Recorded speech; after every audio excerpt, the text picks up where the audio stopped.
Bonsoir, bienvenue dans le JT. À la une dans cette édition, le festival Lumière, pléiade de stars et soirée de lancement très réussie hier à la halle Tony Garnier.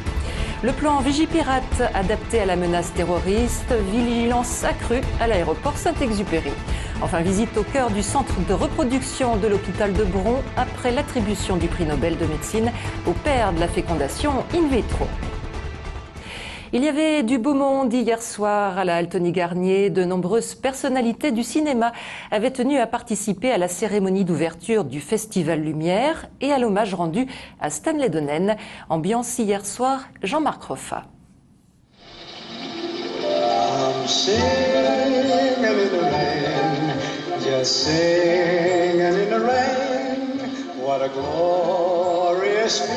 Moi, j'ai toujours envie de chanter sous la pluie. Dès le jour où j'ai découvert ce chef-d'œuvre de Stanley Donen, dès qu'il y a de la pluie, j'ai envie de chanter.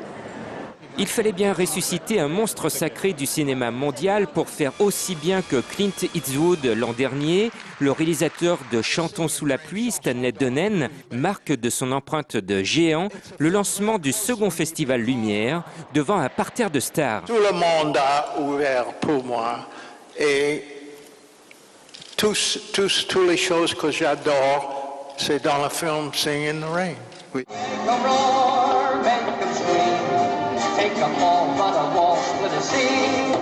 C'est génial, puis alors rénover comme ça, c'est formidable.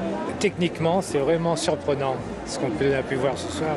Même les stars ne cachent pas leur émotion en retrouvant ce film culte en couleur. De voir le film à côté du metteur en scène, c'est quelque chose. La soirée d'ouverture fait le bonheur des 5000 spectateurs et des 60 vedettes présentes sur la scène. Et le Festival Lumière, c'est jusqu'au 10 octobre prochain.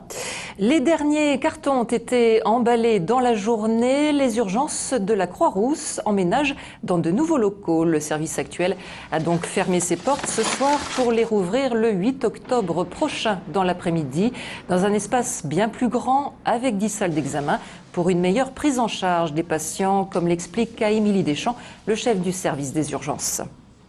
On multiplie la surface par 6, donc on aura vraiment beaucoup plus la place de travailler. Nous aurons un grand box de déchocage qui nous permettra de prendre en charge les patients les plus graves dans les meilleures qualités. Au niveau des chambres notamment, on a amélioré notre qualité hôtelière, je dirais. On aura des chambres qui sont beaucoup plus conformes à ce qu'on peut attendre d'une chambre de CHU.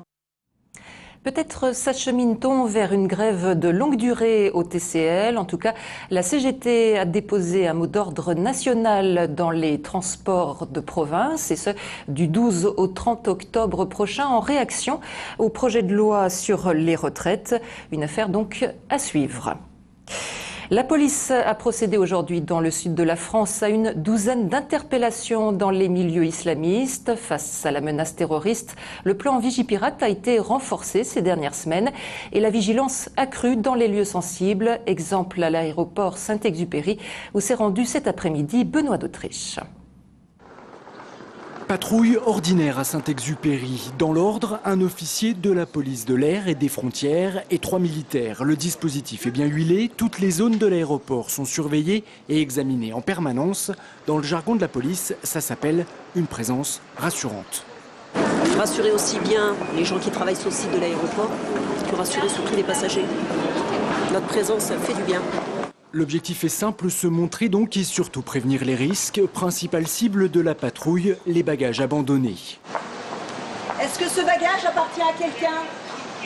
En moyenne, chaque jour, plusieurs dizaines de valises sont repérées. À chaque fois, le dispositif est le même, périmètre de sécurité obligatoire. Le plan Vigipirate renforcé, c'est aussi ça, prendre au sérieux chaque incident, même si ce n'est qu'un oubli de bagage. C'est exactement ça, le bagage abandonné par une personne qui est âgée, qui a l'habitude de voyager sur le site de l'aéroport, puisqu'il nous a dit que régulièrement il laisse son sac dans le hall, le temps de se rendre à la caisse parking, parce que le sac est lourd.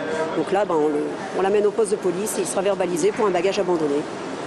Sur Lyon, en plus de l'aéroport Saint-Exupéry, la gare de Perrache et surtout la Pardieu sont sous surveillance dans le cadre du plan Vigipirate. Au total, 32 militaires et 16 officiers de police patrouillent en permanence dans ces 3 lieux.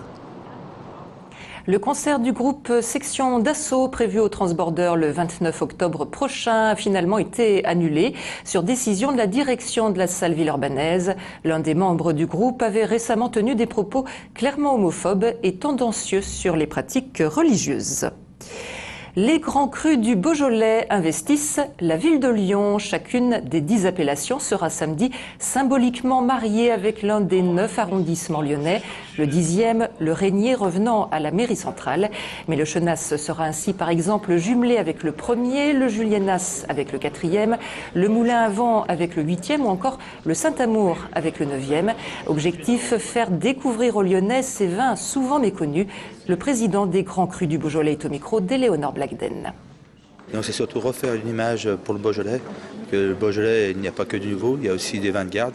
Et dans les vins de garde, il y a les 10 crus du Beaujolais.